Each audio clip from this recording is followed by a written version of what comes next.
ৰাজনীতিৰ স্বাৰ্থতে দিছপুৰ বাদ দিলে মুখ্যমন্ত্ৰীয়ে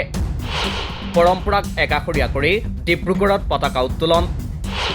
বিধানসভা নিৰ্বাচনক লৈ পূৰ্ণ প্ৰস্তুতি হিমন্ত বিশ্ব শৰ্মাৰ উজনিৰ ভেটিক লৈ শংকিত নেকি মুখ্যমন্ত্ৰী হিমন্ত বিশ্ব শৰ্মা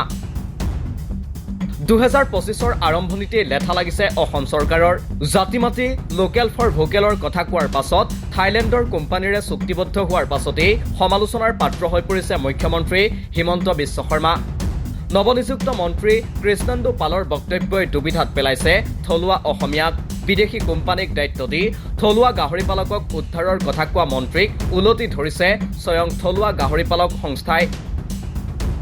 তাৰ পাছতো কোনো প্ৰতিক্ৰিয়া প্ৰকাশ নকৰা তথা জাতিৰ কথা হততে কৈ অহা চৰকাৰৰ এনে স্থিতিয়ে এতিয়া পোহৰলৈ আনিছে বিজেপি চৰকাৰৰ প্ৰকৃত স্বৰূপ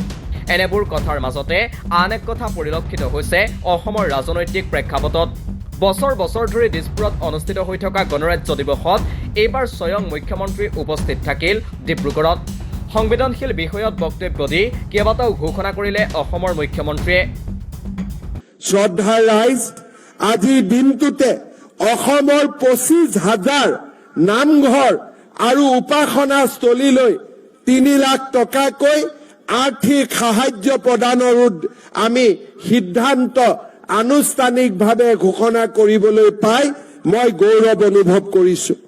আধুনিকতাৰ লগতে আমি পৰম্পৰাকো সন্মান জনাব লাগিব মহাপুৰুষ শ্ৰীমন্ত শংকৰদেৱ দামোদৰদেৱ মাধৱদেৱ হৰিদেৱে আৰম্ভ কৰা নৱ বৈষ্ণৱ ধৰ্মৰ আন্দোলনত যিসকল উদাসীন ভকত জড়িত হৈ পৰিছিল এই উদাসীন ভকতসকললৈও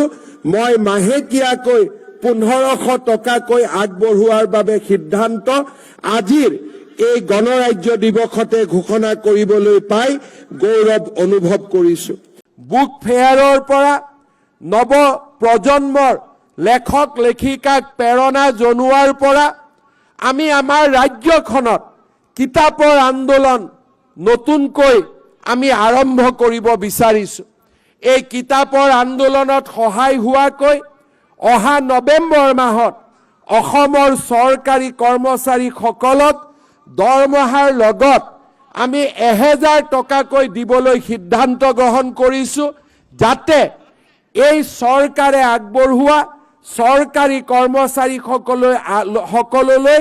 তেওঁলোকৰ দৰমহাৰ লগত আগবঢ়োৱা 1000 টকাৰে আমি নতুন নতুন কিতাপ ক্ৰয় কৰিব পাৰো আৰু কিতাপৰ আন্দোলনক আগুৱাই লৈ যাব পাৰো যোৱা 2 মাহত ভূটান দক্ষিণ কোৰিয়া আৰু জাপান ভ্ৰমণ কৰি বিনিয়োগৰ ক্ষেত্ৰত অসমে আগবঢ়াব পৰা সা সুবিধা বিশ্ব মঞ্চলৈ লৈ যোৱাৰ আমি এক ক্ষুদ্ৰ প্ৰয়াস আৰম্ভ কৰিছিলো অসমত বিদেশী বিনিয়োগৰ পথ প্ৰশস্ত কৰিবলৈ আমি এক সুন্দৰ আৰু শৃংখলিত কাৰ্যসূচীৰে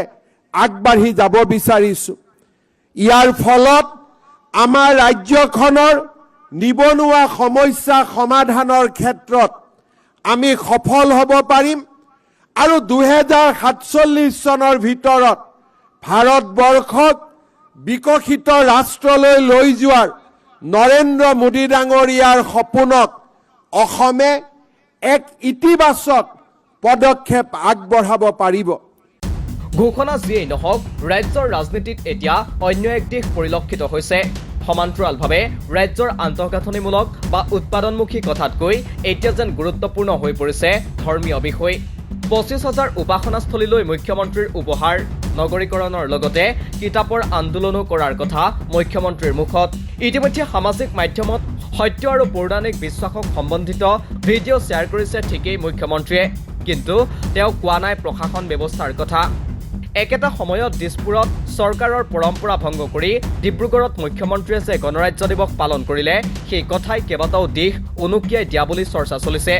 উল্লেখ্য যে শেহতীয়াকৈ ডিব্ৰুগড়ত মুখ্যমন্ত্ৰীৰ মিনি সচিবালয় উদ্বোধন কৰাৰ সময়তে মুখ্যমন্ত্ৰী হিমন্ত বিশ্ব শৰ্মাই চলিত বৰ্ষৰ পৰা গণৰাজ্য দিৱসৰ দিনা ডিব্ৰুগড়ত মুখ্যমন্ত্ৰীয়ে ৰাষ্ট্ৰীয় পতাকা উত্তোলন কৰিব বুলি ঘোষণা কৰাৰ লগতে চাহ নগৰীখনক পৰ্যায়ক্ৰমে ৰাজ্যৰ দ্বিতীয় ৰাজধানীৰূপে গঢ়ি তোলা হ'ব বুলি ঘোষণা কৰিছিল। আৰু এতিয়া সেই কথা পালন কৰি আওপকীয়াকৈ মুখ্যমন্ত্ৰীয়ে যেন অন্য এক বিশেষ বাৰ্তা দিলে ৰাজ্যবাসীক। মুখ্যমন্ত্ৰীৰ এনে কাৰ্যৰ পাছতেই ৰাজ্যৰ প্ৰশাসনিক মানচিত্ৰ কিদৰে সলনি কৰি ৰাজনৈতিক শক্তি আৰ্জিব খুজিছে সেই কথা ৰাইজৰ বাবে সহজে অনুমেয় নহ'লেও বিশেষ কঠিন হৈ থকা নাই। তেনে পৰিস্থিতিত একমাত্ৰ ব্যক্তিগত ৰাজনৈতিক স্বাৰ্থক গুৰুত্ব দিয়েই এতিয়া মুখ্যমন্ত্ৰীয়ে এনে কৌশলী স্থিতি লৈছে নেকি বুলিও আলোচনা চলিছে।